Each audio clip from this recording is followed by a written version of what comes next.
favoring that left foot. Hop in his step. But let's take you back almost a year to the last lap at Talladega in the spring. That's Brad in the black car. They're racing for the win. Carl said he may have come down just a bit. Brad held his line to keep from going over the yellow line. Ryan Newman gets wrecked, and Edwards flies into the fence.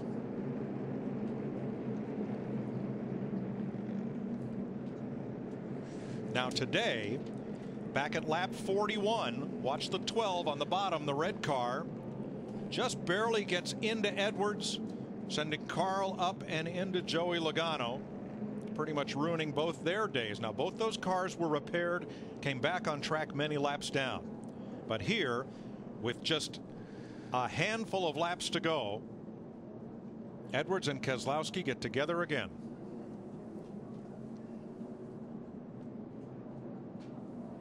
All the flaps came open. The cowl flaps came open below the windshield. The roof flaps came open. I think if you just, you know, we didn't know this, had no way of knowing this until these cars started getting airborne like that. That rear wing sticking out behind the car so far. I know they say they tested it and they can't really verify that, but it sure looks that way. But Terrell, I got to ask you, Carl Edwards is 156 laps down. What's going on here? That was not necessary. Very unnecessary. The free pass will go to Denny Hamlin. Kurt Busch appeared to be able to hold off Montoya, but we won't know how that would have played out because we'll have a restart here. Let's take this back a lap prior to when they crashed. See them here. This is coming off of turn 4. Whoa. He was trying hard right there. I think he was going to give him a little tap right there. Missed him. And then the next time around, this happens.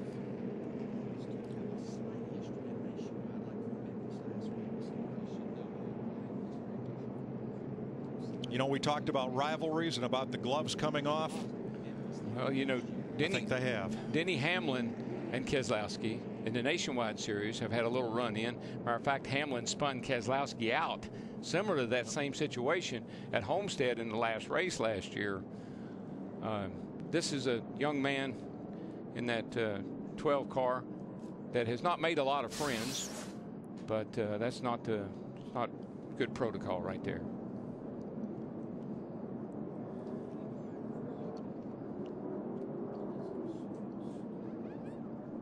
Earlier, when Carl climbed out of the car, he had a look at the replay with Dick Berggren, and I think we made the comment, he was very gracious.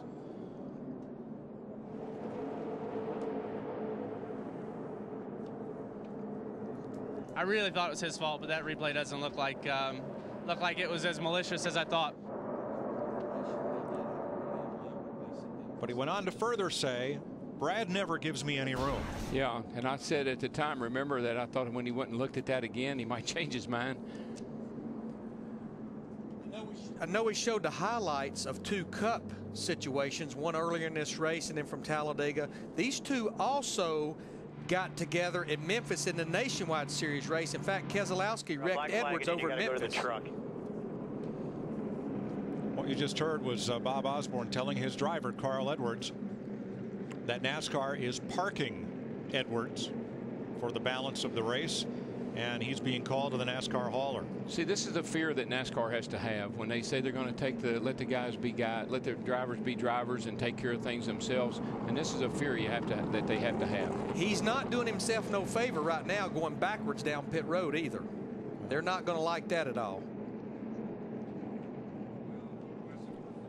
So Carl Edwards goes to the garage after contact between he and Brad Keselowski sends Keselowski on his roof out of the race and away from what would have been a top 10 finish. Chris? Mike, thanks. With Jeff Hammond here watching in the Hollywood Hotel. 3 laps to go before the caution coming out. So we're set up. We've had, what, 5 last lap dramatic finishes here in Atlanta. We might be ready for another one that won't involve Keselowski or Carl Edwards. But expound a little bit on what happens with Carl Edwards now as NASCAR has him parked. he's getting ready to have a really severe timeout situation. They're going to bring him up there in the truck, make him sit down and have a little word of prayer with him, with Mike Helton and probably Robin Pemberton along with John Darby, because they can clearly see the same thing we saw.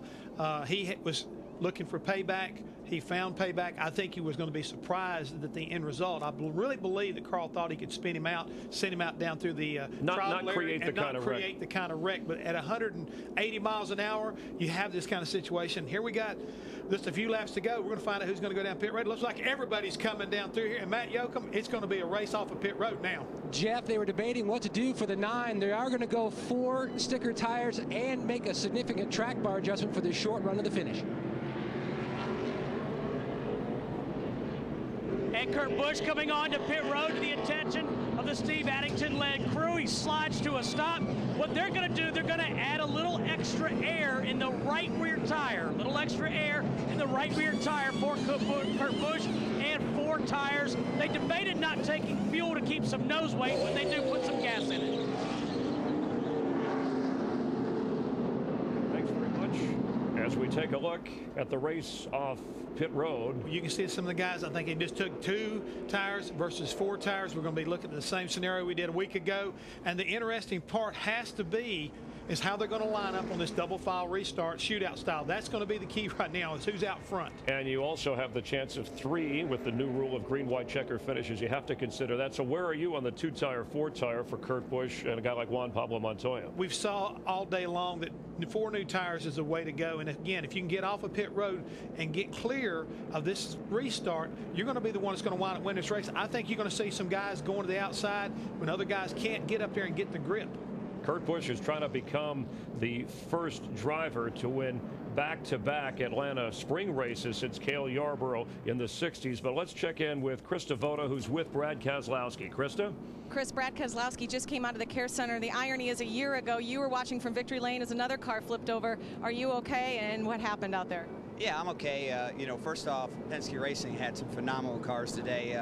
Really proud of the 12 team. Everybody on the Mopar 12 Dodge Charger. A lot to be proud of back home in the shop. I think Kurt's got a real good, strong shot at winning it, so I'm really pulling for him. Hopefully he'll get it done for Penske today, but just a wild ride that was uncalled for. Brad, check this out, too. I know Carl a little earlier, he had some words. He said maybe it wasn't his fault. Then he said it was. He took the blame, but he also said you weren't giving him any room out there.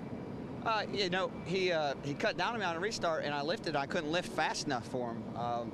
I lifted for him to let him in, but I was there. I don't know what more you could do. You know, Carlo, that's what they say.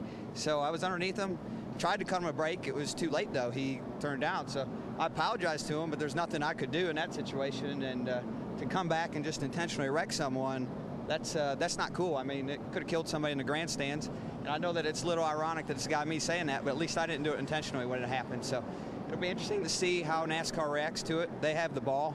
If they're going to allow people to intentionally wreck each other at tracks this fast, we will hurt someone either in the cars or in the grandstand. So it's not cool to intentionally wreck somebody at 195 mile an hour.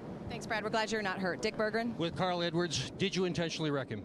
Well, Brad knows the deal between him and I, and you know, the scary part was that his car went airborne, which was not at all what I expected. And you know, at the end of the day, we come out here to race, and people got to have respect for one another, and I have a lot of respect for people's safety, and I wish that wouldn't have gone like it did, but I'm glad he's okay, and we'll just go on and race some more, and maybe him and I won't have any more incidents together. That'd be the best thing. Okay, thank you. All right, thank you. You get both sides of the